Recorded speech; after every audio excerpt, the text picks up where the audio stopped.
Okay, hi everybody. First of all, sorry that we are starting a little bit late. We had a little bit of technical difficulty in trying to get this set up to work. Um, so we weren't 100% successful. So hopefully you can hear me and see me. I'm not able to hear the other side. So I'll be reading the questions that I've been given and answer them. So let's begin. First question was, how is Harvard different from IIT Guwahati or any other IIT in general? Could you give us your opinion on other B schools in US except Harvard? Okay, so Harvard is quite different from IIT Guwahati and other IITs in general. Um, I think a lot of it has to do with the fact with the how the system is designed. So uh, just I will first talk about how Harvard is in terms of studying. And so it's a very interactive environment. We only do case method, which means every class is a discussion. So our professor doesn't really teach us. A professor is just a moderator who's facilitating the discussion. So because of this, there's a lot more investment required from everybody's side, which is not always the case in IIT. It also obviously you have to keep that into account that it's very different subjects that you're reading. So that's an important point to consider. And also when you're discussing undergraduate studies to graduate studies, there is a difference which is important to keep in mind. Since I did not do my undergrad anywhere else or in the US, I can't really say anything regarding that.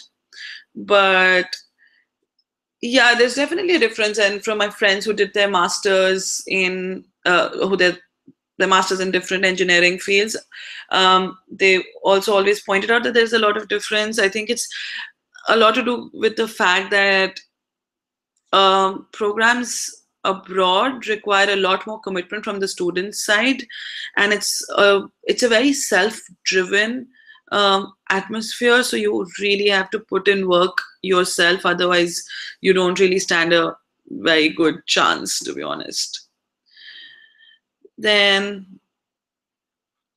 the second question on the list is that MBA is an expensive affair and it costs usually more than $1 crore. So how does one manage to pay these extravagant fees if one belongs to a very middle class family? Could you please tell us how you funded your fees? Okay, so before I say that, I'll just give a little bit of a brief background of what I was doing before Harvard Business School. So when I was in my third year, I interned with Schlumberger in Mumbai as a summer intern in drilling and measurement segment, and after which I got my pre-placement offer. So I decided to take up that offer and I joined them after graduating in 2012. My first location was Abu Dhabi, where I was working for 2 years as a wireline field engineer. And then in 2015, I got transferred to Doha, where I was working as a senior field engineer. And then I got promoted to be the production services integration champion for Qatar, Pakistan, and Yemen. And I was also the engineer in charge of all our land operations. So as you can see, I have worked outside of India almost. Since my internship, I've been outside of India. So I had some savings because of that, because I was getting paid in US dollars. Having said that, so all schools have very different payment fee structures. I will first just talk about how Harvard does that and how I did it, and then I can give you a general overview of how it's usually done. So with Harvard, after you get accepted through, they have a need-based fellowship, which means that they review your financial records for 4 years, and based on your earnings, your savings, they'll give you a fellowship. So it's entirely dependent on what your financial status is. So I have a lot of friends who worked in India, and just because of the standard of living difference, when you convert the Indian salary to dollars, they tend to benefit a lot. And almost I have people who 75% of their tuition has been covered by HPS. So, but again, all schools are different. So this is how HPS did it. Since I was earning in dollars and I had some savings, I got very little fellowship. And so if you have that, you don't have that much fellowship, then you have a lot of amazing loan options.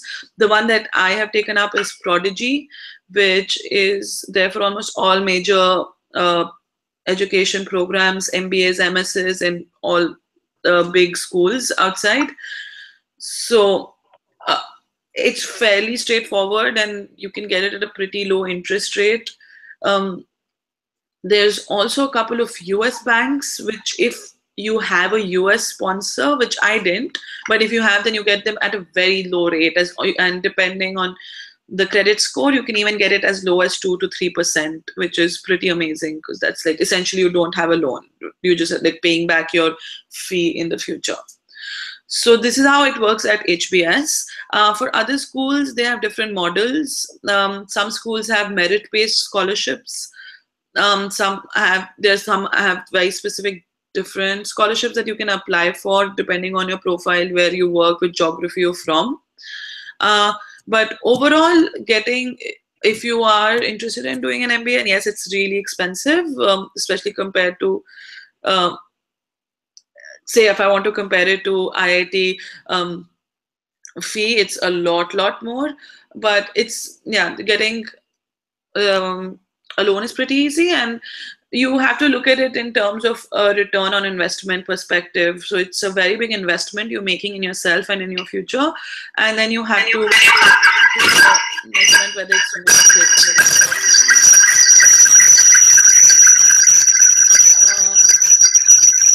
Okay, so then the next question is, what plans do I have post MBA? So as I already mentioned, I was working in oil and gas, with Schlumberger for about 4.5 years before coming here. I'm interested in staying in the energy industry, but I am looking to pivot to clean energy side. Also, since I've only worked for one company, right now I'm keeping myself open and evaluating different options. I think that's one of the very amazing things about Harvard Business School, that you have so many different options that you can look at. It's sometimes even overwhelming because there's just so many amazing people doing so many diverse things. So yeah, I am looking at different options. For now, things that interest me are related to energy, sustainability, and social impact. So hopefully I'll be able to do something in the intersection of these three. I do not know what I'm going to be doing this summer, next summer. So once I have that, I think I can be able to talk about it in a much more definitive way. But yeah, for now, I'm just like looking at different opportunities that we have.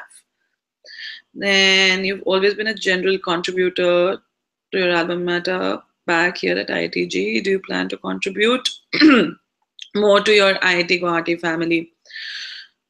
So I think one of the areas where IIT Guwahati doesn't do as well as other IITs is that we have a relatively young and smaller alumni network. We only started in 1994, whereas you take IIT Bombay, IIT Delhi, they've been working since almost 1950s.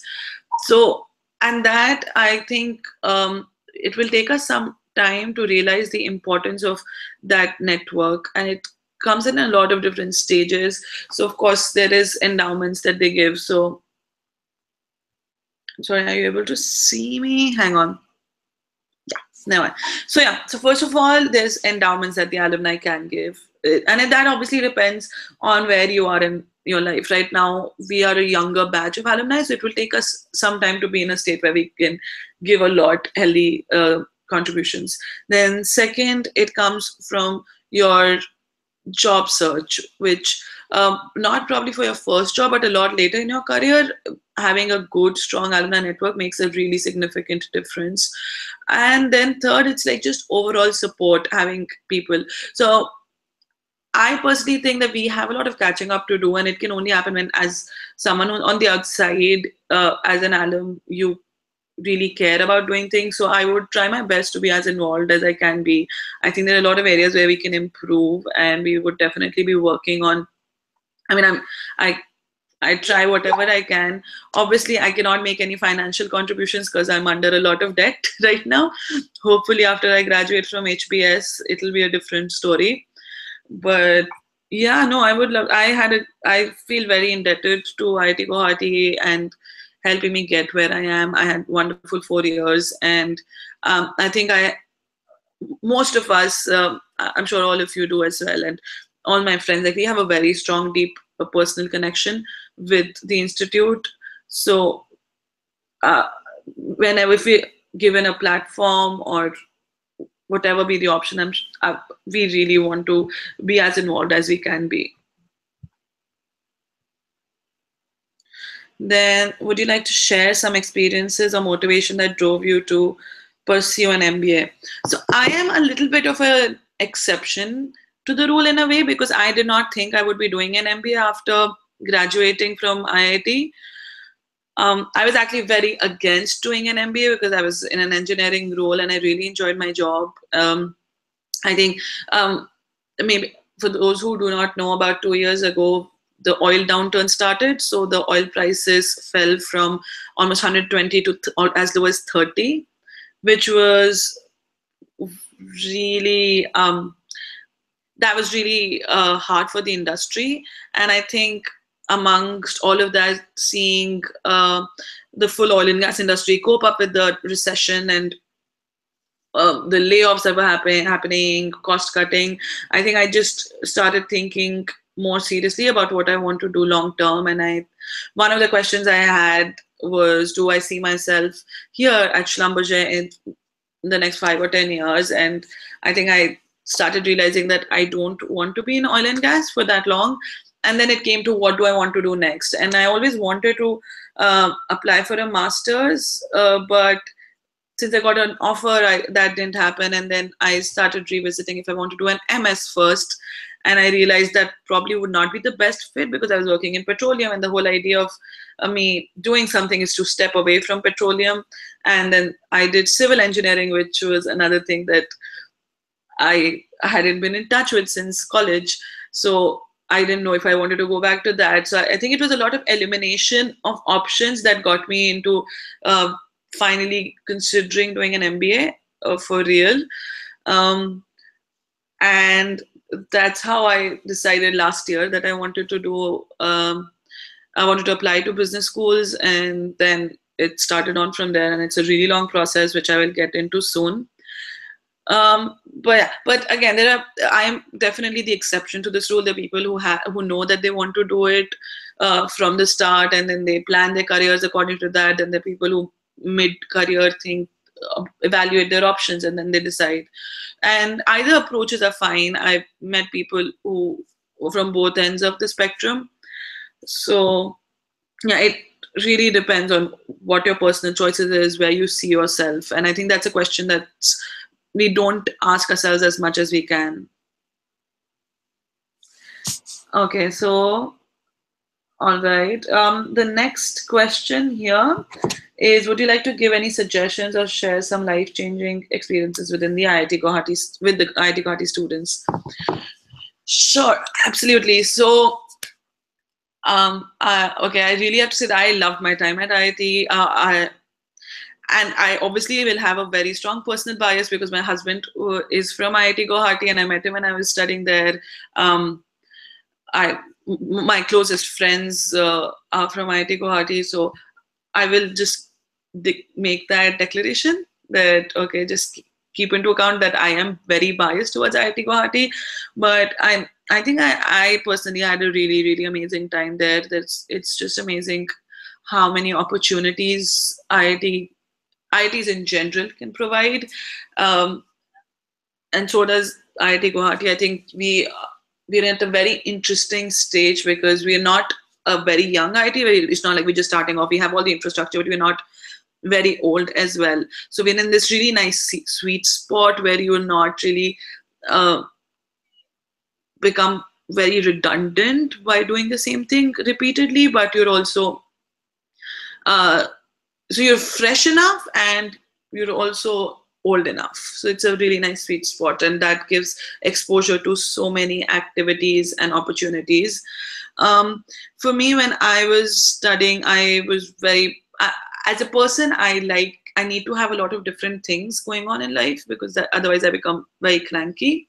So, and that was really amazing, just the amount of clubs and fests and sports activities, like all of those options that you get in IT. It's just pretty incredible. And when you look about it, the government spends so much money for you to have access to these things. And I personally think you should take full advantage of that. So when I was in IIT, I was in the core team of Alumx. I was in the student senate.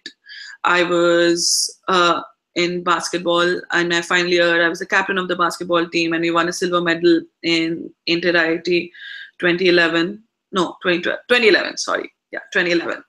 I was also a big part of the dance club, and I used to dance a lot in the hostel events. Back then, our undergrad hostel used to be Subansiri. I think now it's Dhansiri or something like that. So I was a big Subansiri supporter, and for a month, like, we used to go crazy on Manthan and participate in every event. And I was very actively involved with Radio G. So I did a lot of different things. It's because it comes also from the fact that I really enjoy doing a lot of things at a time. I'm a very irritable person if I don't have enough work on my hands.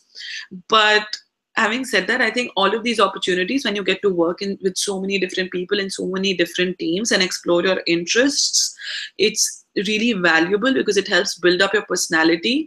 And when you step into the corporate world, it helps you get perspective into what you really like doing, what you want to do. I think for me personally, like, why I decided I wanted to do an MBA was, as I said, all the mentioned reasons. But then one of the things was I really enjoyed leading things. And even in my job, whatever leadership experiences I had a great time doing those things. And then before that, when I was organizing Alcharinga, and I was in the events team, I was in charge of the auditorium and inviting people. So all of those things I really enjoyed doing. And you may or may not get exposure to those things when you start working. So for me, I think one of the very significant things I always say to students around is, please take advantage, because you would not get so many amazing facilities that easily in front of you. Okay, so then the next question. Okay, so how good is it to pursue a career in business studies nowadays? What are the employment opportunities and advantages an MBA offers? So post-MBA careers, or just business careers. Okay, just a second. I have a question coming in. All right. So what do you think are the most important factors into getting into a top business school like HBS? Is it GPA, GMAT, recommendation, or job experience? How about someone from IT background? Okay, awesome. So before answering this, I'll just quickly mention what is the overall process. So first, yes, you have to take your GMAT. And also most of these schools require an average of 4 years of work experience.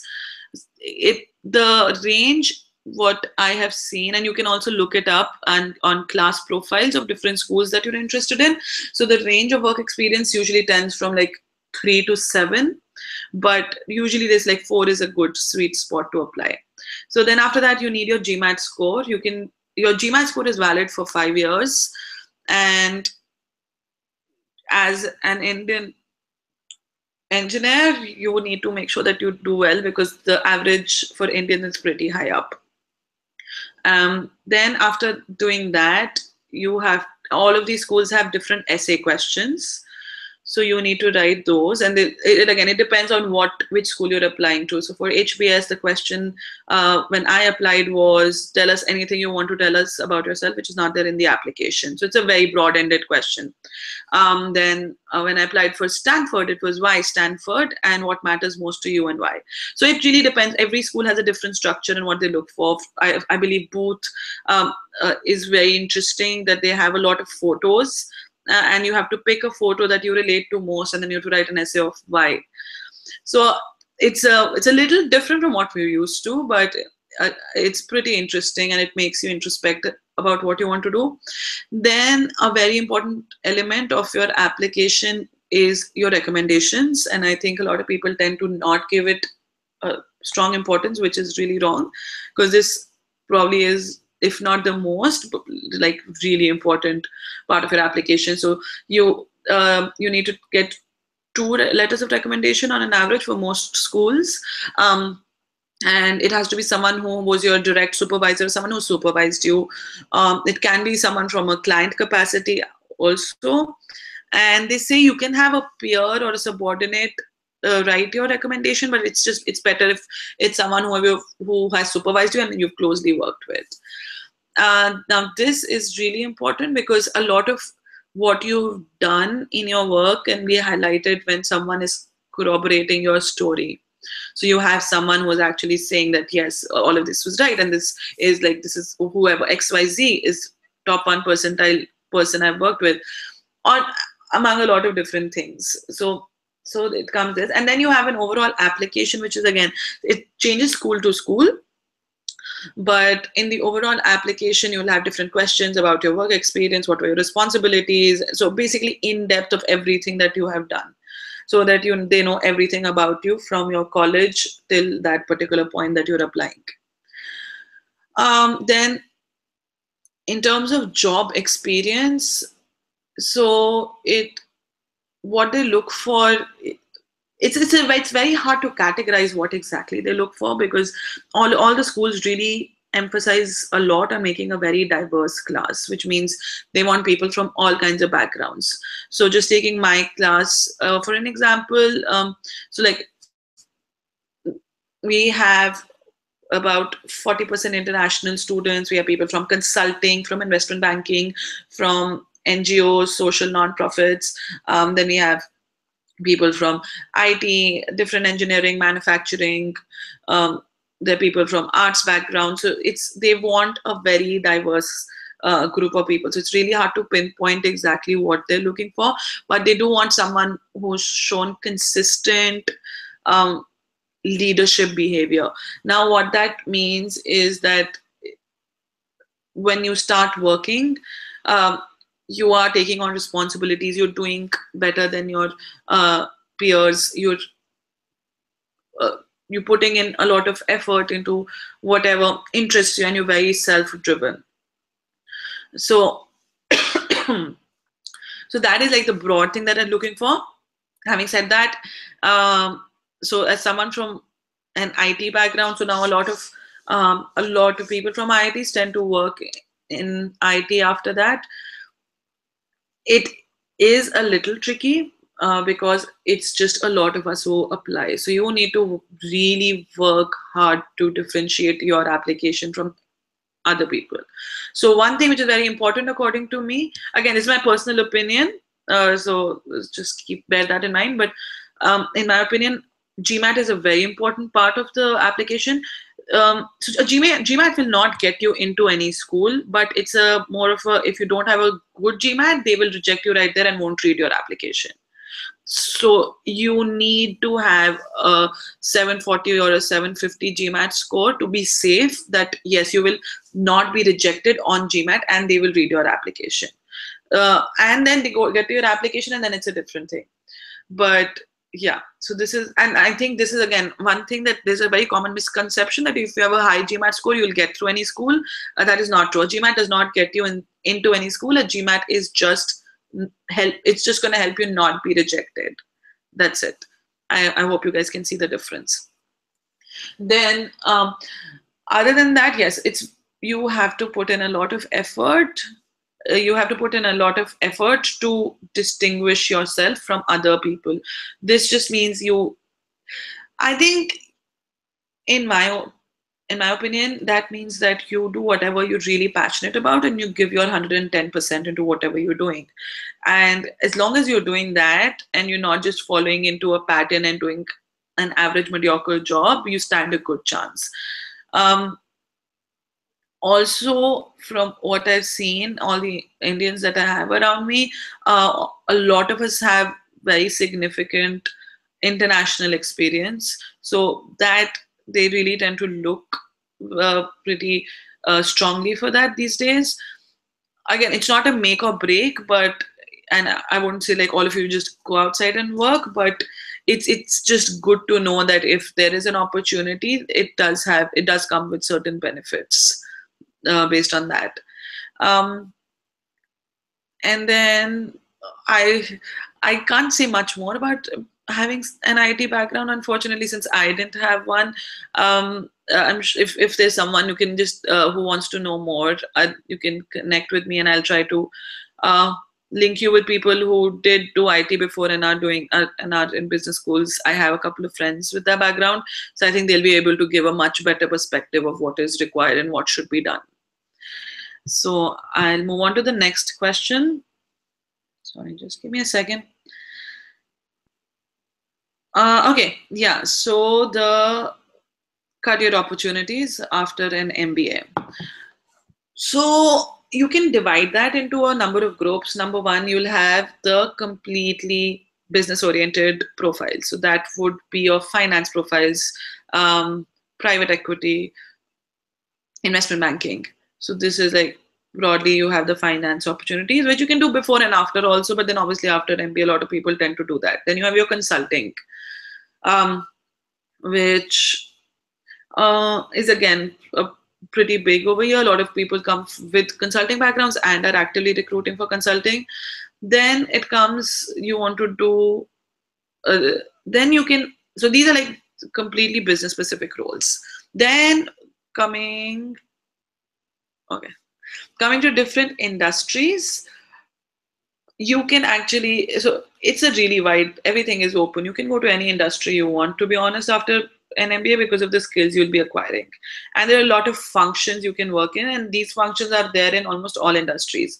So when I say functions, there is a function of general management, which is like your leadership, your operations, not particularly operations actually, but more of your leadership, becoming a CEO or a executive C-suite committee. So all of those things.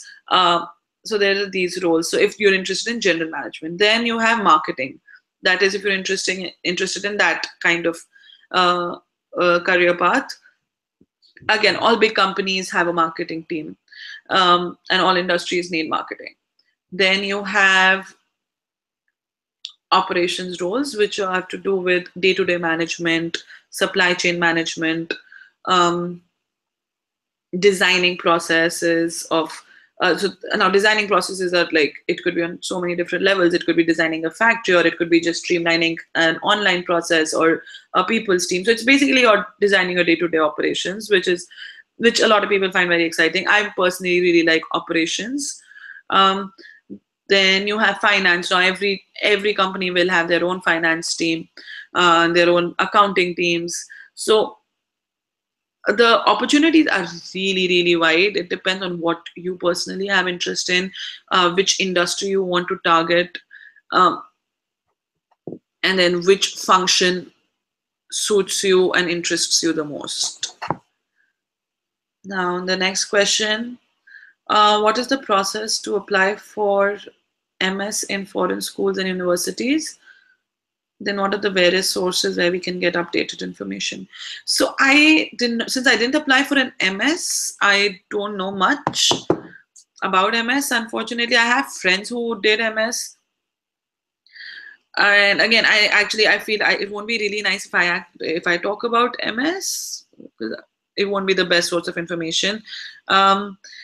I can say for MBA, we've already discussed what the process is, the length of the process and how it works. For sources, first of all, I think it's very important to reach out to people, because they'll give you a lot of insights. So talk to as many people as you know who have done an MBA or an MS, and I think that's a very valuable insight that you won't get from other people.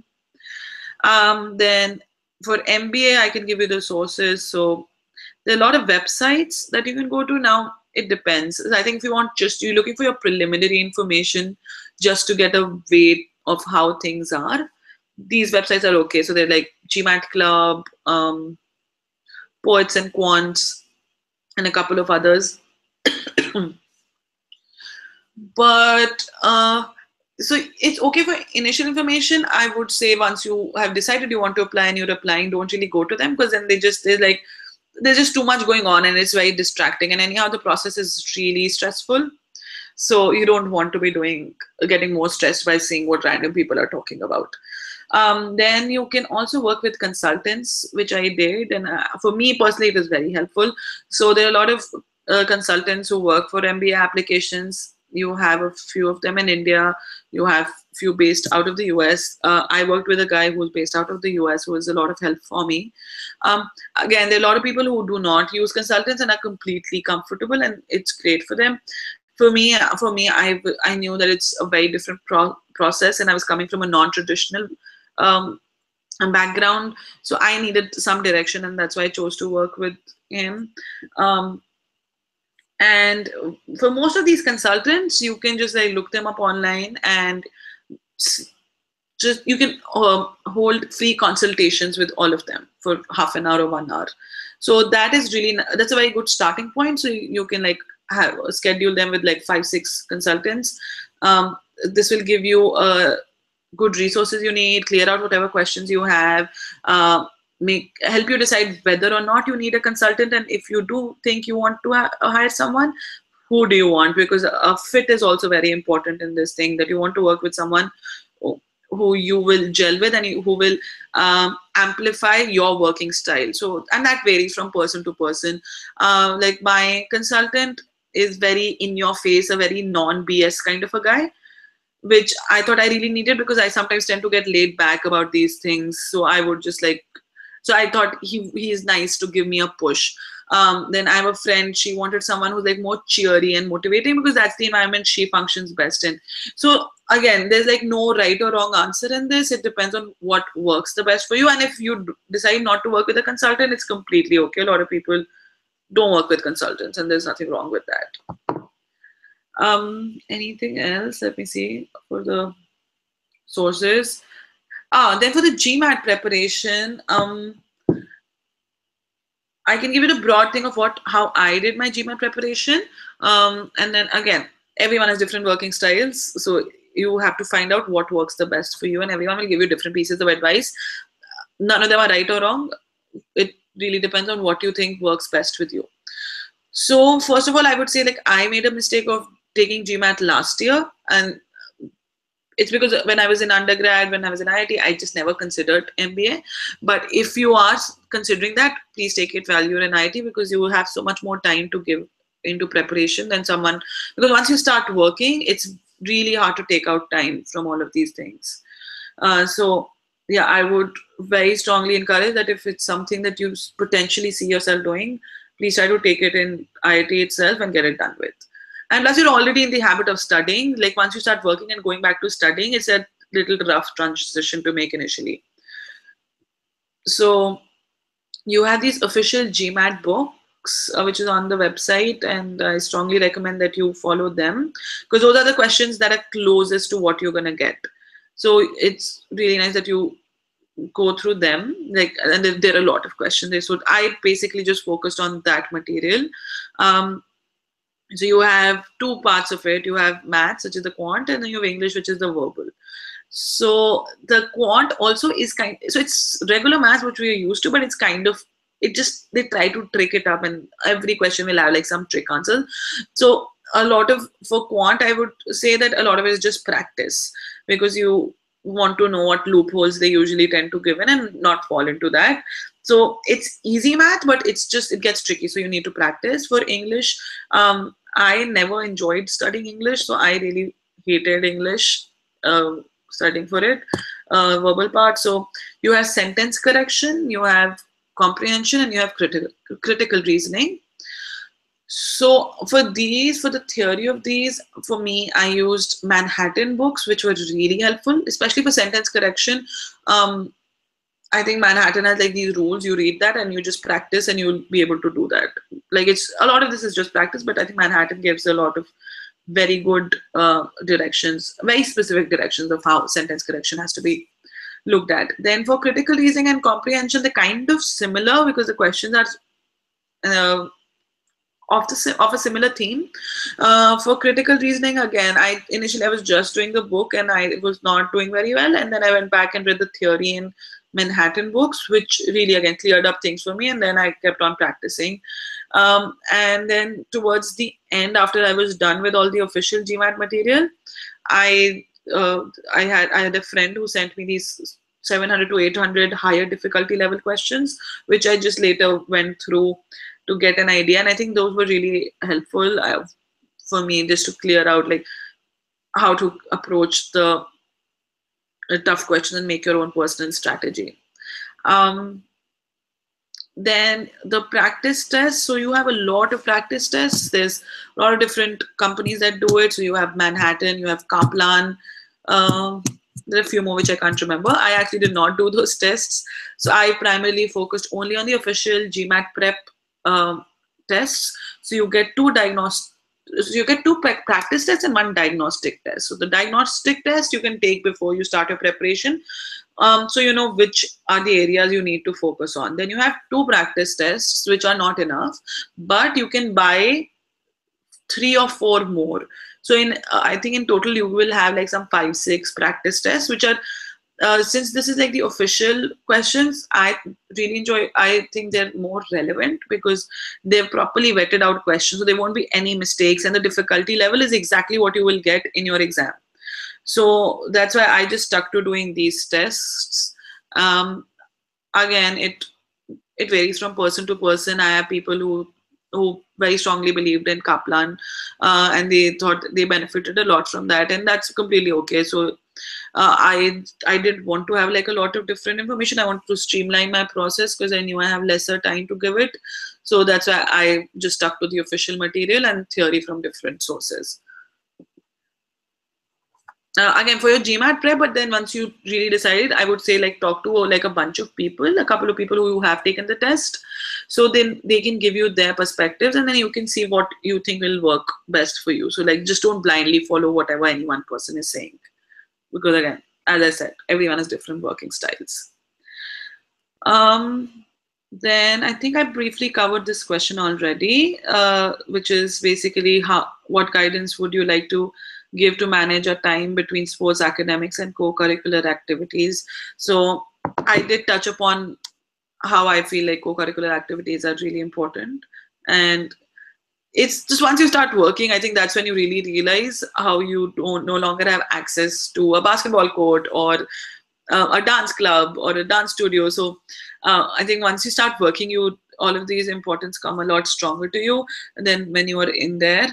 Managing time definitely is tricky because you're there for your engineering degree. So that's like your most important thing when you're there. I would very strongly say that attend as many classes as you can. And be attentive in classes, because I think that solves half of your problem. Like if you're attending classes and then after that there is a lot of time, like if you want to take out time, I don't think time can be an issue. So yeah, so I would say attend classes, focus on your quizzes. I used to like 1 week before my end sems or mid sems, I would just hide in the library and I would be in the library throughout, and I would kind of cut off from all my extracurricular for that time. And then I would again jump back to all of that. Again, everyone will have different strategies. It's a lot about what interests you and how much commitment you want to give.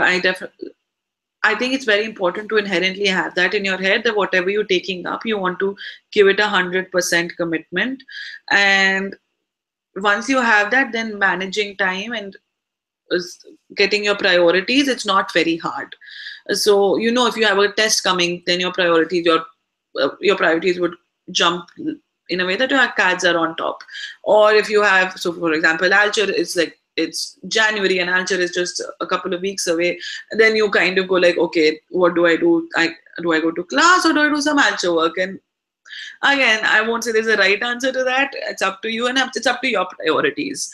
But one very important thing which I feel people tend to miss out on in their experience is there's like when you're in 11th, 12th, or nowadays even before that, there's just so much emphasis that you have to work really, really hard now, and then you get into an IIT and life will be very easy then. And then what happens is when you get here, you just become very relaxed. You're like, okay, whatever, padhai ho jayegi, ye bhi ho jayega, naukri to mil hi jayegi types.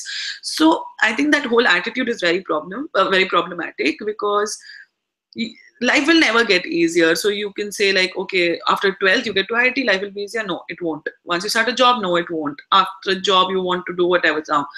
If you're choosing to do an MBA, no, it's not easy. Like, life is never going to be easy. It just depends on what you're passionate about doing, and you find that, and you generally give your 100% in doing that. So I think having that attitude that whatever you really like, you give your 100%, and you manage your time accordingly. And again, I would say it's not very hard, because it's you will see in IIT, like, it's not like every day is going to be very hard. You'll have phases where you're very busy. You'll have phases where you're not so busy. So you can just plan accordingly.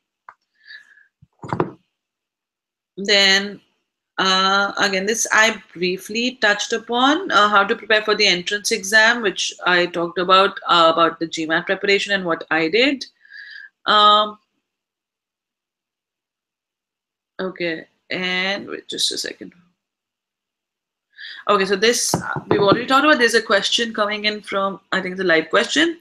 What are the possibilities of a candidate with bio background and no job experience to get into top B schools? So again, so job experience is very important if you're applying to a business school abroad, because the whole idea is that you already, so that's a part of your education. You have your bachelor's, then you worked somewhere. It could be anywhere. It could be, again, as I said, it's like very diverse jobs people do, but that is also education, because that teaches you how it is to work in a real environment, which you won't get from your undergraduate degree. And now that experience can really vary. So for someone with a biotech background, you can be working for a pharma company, in a research lab, in a research position. We have someone in class who's actually a doctor. So she was working in hospitals before, and now she's doing her MBA. So the experience could be very diverse, but you need to have some work experience. And again, I said 3 is like the bare minimum, and 4, I would say, is like ideal. So that would be difficult. I am talking about business schools abroad. Business schools India work in a very different way, and that I think it's better to talk to someone who's been to an IM or an IS, because they'll be able to give you a much better perspective. Mostly IMs like to, I think from what I know, mostly they like to get fresh graduates. So I think that may be a better fit. Again, it depends on what you want to do later with your life, where you want to work, because if I think, like, if you want to work in India, probably getting an MBA from India is as legit as getting an MBA from abroad. If you want an international career, then I mean, it's up to you to weigh your options. But yeah, B schools abroad, you need job experience. They don't really look at it otherwise. For GPA, sorry, there was a next question. What about GPA? So, okay. All schools are a little different in terms of how much weightage they give to GPAs. So for example, MIT and Stanford are very academic schools, so they really want 9-pointers. Overall, yes, the cut is pretty high. So if you go to their websites, you'll see class profiles where you'll see the GPA out of 4, but that's only for the US schools. They don't include international schools for that. But they're very aware of IITs, because there's so many IITians in all of these schools. Basically, IITians are everywhere. So they know our GPA structure, and they know what is an 8-pointer, what is a 7. Like, they know the overall structure, and they do a good job converting that. Sorry, just a second. My camera is funny. it's sorted. Yeah, okay. So they know how it works. Again, it's a little bit on a higher end, preferably, but you have to understand that the your application is a group of everything. So yeah, if you can, like, if your GPA is not the best, you can make up from it from other elements of your application. So you can have very strong essays, very strong recommendations, very strong work experience, maybe a lot of volunteer experience, which I forgot to mention earlier, but they also these days that's something that they look forward to. So volunteer, something, community work, or anything that you're interested in that area. So it would be great if you have a good GPA. Like it'll boost your application. Again, none of these elements is make or break because it's a group of everything. And you know, if you're not doing well, if your GPA is not that great and you can't really change that much, then you have to make sure that you work on your GMAT and other aspects of your application so that it's rounded well. Yeah. Do we have any more questions?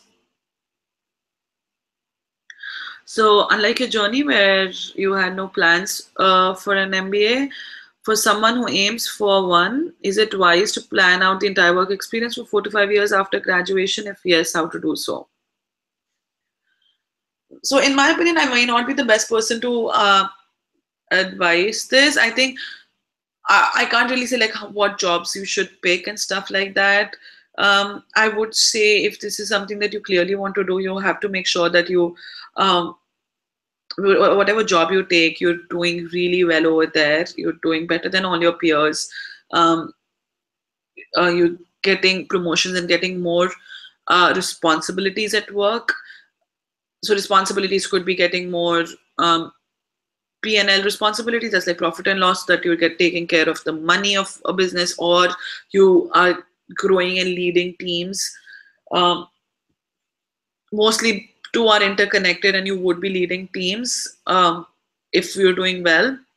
And that's important because it's all about leadership experience. And then most of these schools will talk about that they want you to become a leader. So whatever job you take, you make sure that you're in the top bracket, you're doing really well, you have good relationships with your peers, with your managers, with your subordinates. And yeah, you're managing things. Other than that, if there's something that you find and you're passionate about on a personal level, I would say try to hold on to that, because it does add diversity. And almost every application asks you to tell in depth about extracurriculars that you've been currently doing, or social work or volunteer work that you've been currently doing. So everyone has interests in one thing or the other. So whatever interests you, try to hold on to that, because it's very easy to lose these things once you start working and get involved in the whole rut of everyday life and leaving for work, coming back, leaving for work again. And try to stay in touch with those things and do your best in whatever interests you. And then other than that, don't try to fit into any mold, really, because that's the whole idea, right? That they're looking for someone who's distinct and diverse. So if you're trying to follow someone else's footsteps, you're just like you're already like, they're like, we already have people like you, why should we take you then? And you're falling into the trap of just getting in that circle. And that's what you don't want. The whole idea is to distinguish yourself from others. So be yourself, be your authentic self, and do things that genuinely you like doing and you enjoy doing. And I think that's very important, because that will help you. Whatever you're doing, you'll do really well at that. And from then on, you can definitely look into these things. A lot of people come from consulting backgrounds. Unfortunately, from what, at least in our time, most of the big consulting firms were not allowed to recruit from IIT Guwahati. I'm not sure what the case is right now. If you're really interested and they're not coming, then you can apply off campus to them. So you have McKinsey, BCG, Bain. They do hire from other IITs, from what I know. So if it's something, and again, it's a very interesting career path, because essentially what you do in a consulting firm is you're solving problems, and a lot of different diverse problems. So if that's something that interests you, I would definitely say look that up. uh, don't do it just because you want to do an MBA. Do it because you will have, if you have like, have more reasons to do things whenever you're doing things, basically. So whatever you plan to do, have like your pros and cons. I can understand like the, so for example, for consulting, you're like, okay, great, it is a, like they prefer people with consulting, but just don't do it because of that. Because if you don't enjoy it, then you won't be good at it, and you won't get good recommendations, and you won't have a good job experience, a leadership profile. Then what's the point? So yeah, so that's that. Any more questions if we have? What do you suggest? Known brands for job experience or startups? Should I completely understand the question, honestly? Uh, Brands for job experience. Are you talking about? Okay, so I'm gonna assume that you're talking about companies for experience. Uh, so broadly speaking, they do look at top tier companies, which means whichever industry you're in, you were working in the best possible company there is. So, for example, if you're doing consulting, then people from McKinsey, BCG, and Bain have a much higher preference than someone who was in Deloitte or Accenture, because their way of thinking is that the company is hiring the best. So because of that, now we have that one thing clear. So we are like, okay, this person is good enough. Now let's look forward for other things.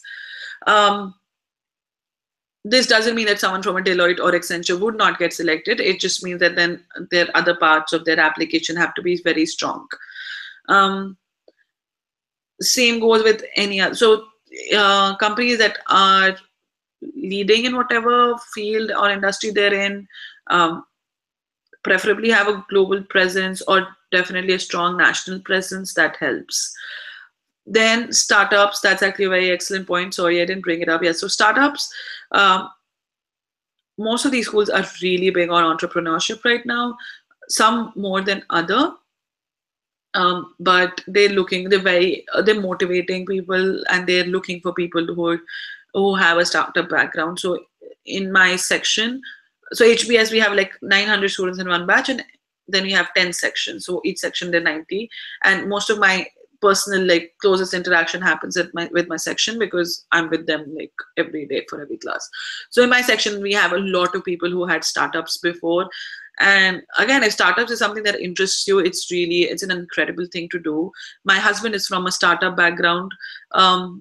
If you want to talk to him about things, he would be happy to talk about what are the possible options. But it's a really good time in India to be doing a startup. There's so much money that's there. There's so much incentive that's going on. And obviously, when you're doing a startup, as a person, you're involved with everything. So you're doing all the different functions. You're doing it as one person. So and especially when you start, you're definitely going to be a small startup. So you'll take care of the finances, the legal aspects, the accounting, the people, the recruiting, the HR stuff, the marketing of your brand, the sales of your brand, like all of this you're doing. So it's a really rich experience to have. It's also a very difficult experience in terms of the uncertainty aspect of it. So like, unfortunately, the statistics run like 95% of startups tend to not work, which is okay even if your startup doesn't work. That's fine. There's nothing. It's not a bad thing if a startup didn't work. It's you learned something from the whole experience, and it's a really good experience to have. But personally, it can be demanding for people. Again, you can either make a lot of money or you can be struggling, which again, so these things my husband will give a lot better perspective. His name is Aditya Bandi. So um, but if startups is something that interests you, yeah, it's a really wonderful thing to do. I think it's very exciting. And yes, they definitely like people who worked in startups, just because your experience is so diverse and so rich, and there's a lot of learning. On the flip side, I have talked to a lot of people who have done startups and have been successful there, and they don't want to do an MBA because they're like, it wouldn't add much to their skills. which varies person to person, but just like that's also one side of the story, that sometimes you feel like I've already done all of this, I've learned all of this on the job, why should I pay so much money and learn it again? um, so again, there are like different schools of thought about all of this, but from the school's perspective, they really highly encourage entrepreneurship. And having said that, there's some schools that encourage it more than others. So Harvard is very big, and they have an incubator, and they're really trying to boost startups. Then you have Stanford, and you have UC Berkeley, Haas. So Stanford and Haas, they're here in Silicon Valley, so they are definitely really they care a lot about it. Then how much benefits does MBA from a business school help if I want to be an entrepreneur? So yeah, as I just mentioned, it depends. So, it'll depend on what you've done and what you're looking out to get. Maybe, so I know there's some people who did their startups, and then they like really successful startups that were valuing at really high, like millions of dollars in some cases, but they feel that they were lacking in some skills, and they want to learn those things, and that's why they're here. Then one very important part of MBA is the network that you build. So I am very big on network, and you'll hear me say that a lot. I think a lot of it has come from the fact that since we've come here, you're kind of seeing how much you can leverage from having a big network. So a lot of people are here for that reason, because you meet so many people, and not just the people, like if I'm saying this from Harvard perspective, it's just not the people that you meet, your full alumni network. You have it. Like I right now am trying to recruit for clean energy, which is not a very conventional career option. And I can open the directory, find the email ID, send an email, and within 2 days I get a response. And that's a really strong thing to have. So a lot of people go to MBA for that reason, to have access to those many different types of accomplished people. Then other than that, from the people thing also, now suppose so you have to understand, like a lot of people are doing different things. So you'll have classmates or seniors or alum who are into VCs, and you start your company. So it's a lot easier to approach those people and get appointments with them, and preferably get money from them later for your startup. Then you want to hire people once you're growing, and you want someone in a marketing role, and then you already know so many people who are really good at marketing, and you have a personal connection with them, or you have I hope you understand what I'm trying to say. So basically, there's so many different ways this whole network benefits you financially. Then lastly, I would say that the brand also counts. I won't say a lot, because a brand is there. Like it's as good as having an IT brand, which I think is good, but it's like good to a certain extent. Obviously, you have to have more to back it up. Like you can't just be like brand and there's nothing behind that, then it's not sustainable. But yeah, that initial boost of a brand. So when you send people emails out and they look you up, it just adds credibility to you. But that I would rate a lot lower. I would definitely say like making up for skills you think you're lacking in, and then the network that you make. These are really, really major benefits. Then are the teachers at Harvard as good as you expected? Oh, yes, definitely. Like I am constantly amazed by the kind of professors that we have. It also comes from the fact that Harvard is the only school worldwide that relies entirely on case method, which is, so what a case method is, that we don't ever have lectures where they come and teach us like this is the concept, so this is an accounting sheet, this is assets, this is credit, debit, whatever you have. So no one teaches us any of that. We'll have live cases. So like just my last cases were about Dove marketing campaign. So, and then there was, we'll be doing Wells Fargo for accounting. So it's like real life cases of real companies. and there's a protagonist in the case, and this is written at a time when the company was struggling. So they leave it. So suppose I'll take the Dove case for now. So it was set in 2007 when Dove came up with a new marketing strategy, and then they stop over there and they give you only the information over there, and then they make you think as the protagonist what you would do. So, and the whole discussion now is everyone has their own opinions of what people should be doing, and we discuss that. So the professor doesn't really teach you, but obviously they want to make sure that it's a learning experience, as you're getting new things out of it, and they have concepts they want to cover in the class, but they won't actively teach it. So it's just, I am so constantly amazed how they with 90 really smart people, and most of MBA people are like type A personality, so they love to talk and they'll be very aggressive. And with all of that, they maneuver it and they get their say in, and they'll teach you in such a subtle way. And I'm like constantly amazed by our professors. And when you look at their backgrounds, they've done like so many amazing things. We have our accounting professor. She's on like so many boards of different companies right now. And it's very diverse also. So like I've just told about our accounting professor who comes from industry experience, and we have a marketing professor who comes from academia, who just recently finished his PhD, and we are having his first class. So you have a good mix of both of that. So you don't just have PhDs or you don't just have industry experience, you have a good blend of both of them. So you get to learn things from both perspectives. And yeah, they're really helpful, and it's a big commitment from their side, and it's also a big commitment from our side. So that's how the whole thing works.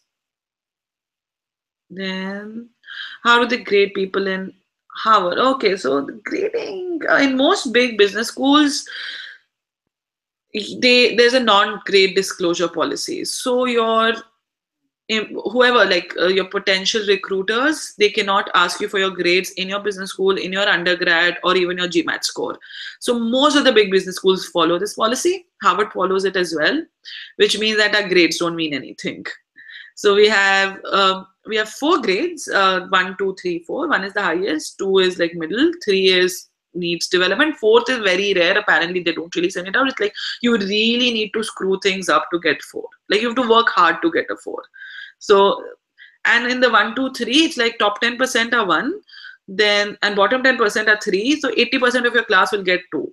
So that's how it happens. And I've not had my grades yet, and depending on the classes, it varies. So almost every class has a 50% weightage on class participation, and then some have some quizzes here and there, and then we have final exams for all of these. So I haven't had my grades yet, so I can't say much about how it goes later. But from whatever I've heard from my seniors, it seems like it's pretty okay to get. I mean, so they're like, if it's you'll get a 2 no matter what, because 80% of your class is there. So, and again, grades don't matter here. How do you compare a 2-year MBA with the 1 year? Should someone with a master's aim for a 1-year MBA? So now it depends. Now, so there are some. Okay, let me wait. So most of the US big schools, the regular MBA would be a 2-year MBA. Then when you look at international MBAs, you have 1-year ones like INSEAD. There's a couple of more in Europe, which are really good programs. I would say they're as good as, if you're talking about these programs, like comparing these, they're equally good. It depends where you want to work. And every school has like different things and different culture. Then it's important to see whether, so for example, if you're interested in banking, then you would probably want to work in a school here in the East Coast in New York, or say Boston. Like these very minor differences doesn't mean that other schools don't focus on that, but this one is better. So similarly, so the European schools that offer 1 year, they're really good schools, and you can see what you're looking for. And if it's something that interests you, obviously you're spending less, you're giving in lesser time, you start earning more. So there's that benefit definitely. Then a lot of 1-year programs then that come in US big business schools, They are usually executive programs, which means that you need like 7 to 8 years work experience, which a lot of people do. So it depends. I don't think that's what you guys want to know about just yet, because that's really far away in the future and you guys are still very young. And should someone with a master's aim for a 1 year MBA? Yeah, if you think it's going to boost your career, definitely. Again, so all of these things, that you can't put a blanket statement to these because they're so subjective. um, so it depends which industry you're working in. Now, for example, I'll just go to Schlumberger because I mean that's what I know the best as a company. You don't need an MBA to move up the ranks there. Our CEO was an engineer like us. He did his engineering and then he joined, and if you're working in a company like Schlumberger, which hires from within, then you don't need an MBA. But then if you're working for some other company which needs its CEO or needs its whatever middle management and up to have an MBA, which there are companies and a lot of companies that require that, then you would need it. So it's a subjective thing and it'll depend. It all comes down to whether you think it would give a boost to your career and it makes financial sense. Because yes, it's a big investment to put into yourself. And then it's the time you would not be earning. So it's not just the money you're giving, it's also the opportunity cost that for these 2 years you could have been earning. So you have to bear that in mind and see like you think it would benefit you in the future or not.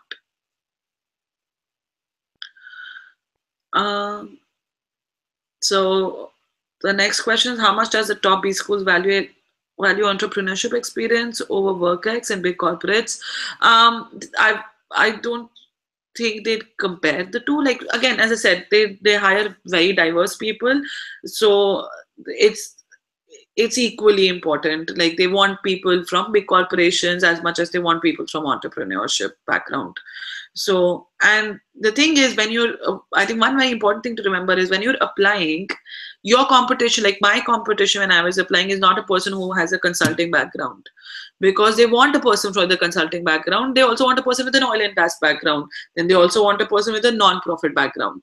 So they know they want like as many diverse things, and they already have those categories. So when you're applying, your competition is not anyone who's in a big corporation. If you're an entrepreneur, your competition is other entrepreneurs. So my competition was other people from oil and gas applying. And then that's when you try to then diversify and make sure that in your pool you have certain things that make you stand out and make them want to be with you and like work with you. So I hope that clears that up and answers your question.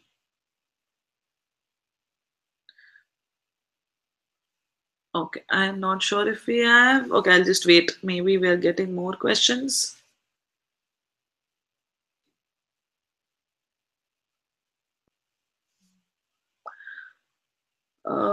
Okay, so since we are waiting for more questions, I don't know what to talk about.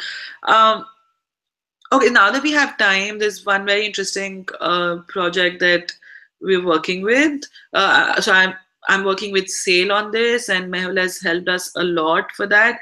So we're trying to start a mentorship program so we already have about 80 alumni who've shown interest, and again, it's a little preliminary, it's in the starting phase, and hopefully we'll be able to smooth out the kinks and get it running soon. The whole idea is that current students can sign up and list out whatever their interests are.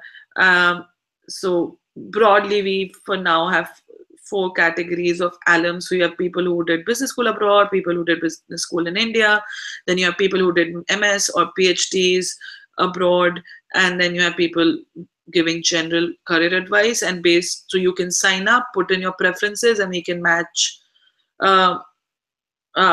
you up with your mentor, and then you can reach out to them via email and just have a talk with them. I think it's very nice. So that was one thing which I think after coming to Harvard, I realized like the alumni network is so incredibly strong, and we don't have anything close to that in IIT, unfortunately, yet. So I think this is a good start to help build a more cohesive network, and then whenever you guys graduate, you can also volunteer and be in touch with the new ones, and then that way we'll have a common database, and it's just it and it's like beneficial for both parties, honestly. And once you become an alum, you again you'll always want to give back, because I mean, college is the best time ever. So this is what the project is like. If you want more details, you can contact Mehul Bhatia, who's been working really hard on this project. He is in third year in civil engineering. So awesome. We have one more question from someone from non-finance background wanting to get into finance. Is it better to clear some levels of CFA before going for an MBA? It's definitely preferable if you can. First of all, you won't be lost. Like, I had no finance background, and my first month was very hard because I was like, I don't know what credit, debit, or any of those things are. So it definitely helps. And if you are interested in finance, things that you will learn doing a CFA is you will definitely be using those skills. So not just an MBA, even otherwise, it will give you such a big boost. But then there are people who learn there in MBA and they have an aptitude for it and they're quick, and then they move into finance roles after that. So it varies person to person, but I would personally say that if you're interested, definitely you should study for CFA and at least get a couple of levels, at least the first level down. From whatever little I know about it, I think it's very spread out, the exams. So if you have the chance, yeah, definitely work for it and get it. And you're adding something to your application, which not a lot of people have CFA somehow, and not a lot of engineers have CFA. So yeah, definitely if you find that interesting, go for it. And it would most definitely help in classes. I cannot stress enough of how much I struggled initially because I did not know anything in finance. Then some funny experience at Harvard. Huh. So I don't know how much you kids know about it. So I think most of the MBA perception overall is that there is a lot of drinking and partying that goes on, which is true. There is a lot of drinking. Again, there are people who don't drink, and that's completely fine. If you don't want to drink, that's fine. No one is going to force you to drink. But yeah, you will still have to party a lot because that's how the whole environment is. It's just such a social environment. It's like aggressively social. So you're always meeting with people. And one of the things that I really hate about Harvard is that we have so many parties, but they're all on weekdays. I don't know why. We don't have parties on weekends. They're all on weekdays, which is very frustrating because you have classes every morning early and you cannot miss classes because we require 100% attendance here. So I find that very frustrating, to be honest. But then there are some people who can do both, which is great. I think when you're young, you can do both. Like, you can stay up late and party and then go to work. I am on the other end now. I'm getting older, so I can't do all these things anymore. So yeah, but that's very interesting. And also a lot of our parties are costume parties. I don't know why, honestly. So like almost every party was a Halloween party, and Halloween party was a Halloween party. So yeah, so that's pretty interesting. Then I think also a lot of it comes. So the people are really funny most of the times. There's so many different backgrounds, and it's quite interesting how you see them make like the brightest comment in class and like the most smart sounding comment in class in the morning, and the night you'll see them like getting shit drunk and dancing like an idiot. So yeah, it's an interesting experience. But again, I'm not encouraging drinking, and there are a lot of people who don't drink, and it's a completely up to your choice. And if you don't want to drink, it's totally fine. Do not drink. And right now you're young, you shouldn't drink. Drinking is bad. That's it. I think I've said too much. So yeah, if you have questions, let's go with that. Otherwise, we'll try to wrap this up soon, probably in 5 minutes. So if you have any questions, shoot. Okay, so seems we don't have a lot of questions right now. So yeah, I'm going to wrap this up. I hope this give you guys certain a whole like a big picture idea of what the process is like, what the course is like, um, what are the resources to apply, how that works, what are the options afterwards, different career choices. Um, so I really hope that you got the broad overview of understanding these things. If you have any more questions, feel free to reach out directly to me. Also, if someone is interested in entrepreneurship, feel free to reach out to Aditya, who's my husband. He's also happy to talk.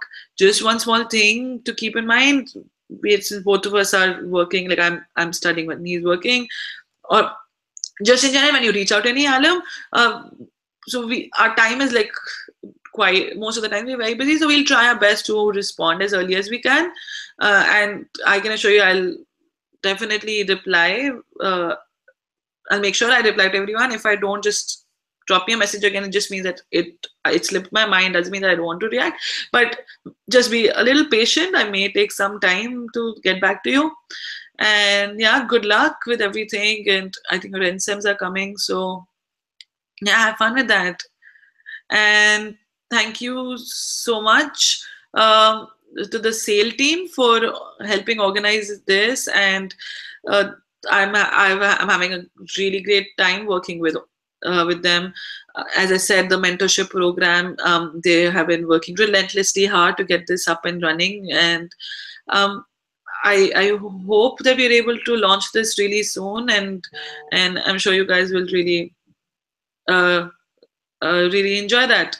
So, all right, good luck, have fun, and bye bye. I'm gonna sleep now because it's very early morning and I haven't slept yet. So, all right, bye bye.